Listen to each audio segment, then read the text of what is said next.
So you talked about a higher browns to greens ratio. Do you have like a percentage that you recommend?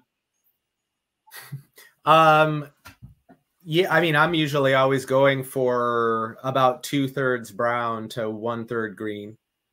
And is that similar with the food scraps in the pre-digest of the vermicompost bedding? Yeah, yeah. It might even be heavier than that because, like in my kitchen, what happens generally is I'll have a kitchen bucket where it's going in 50-50. So like for every food scrap, it's getting covered with an equal amount of paper or shredded cardboard.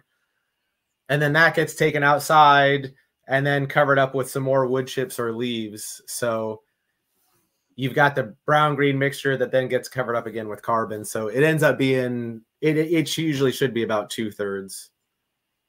Got you. And so it's probably 25% actual high nitrogen food scrap to, uh, well, again, 60-30 for your compost mix.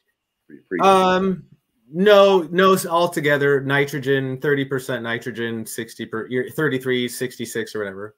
Yep. Yep. Okay.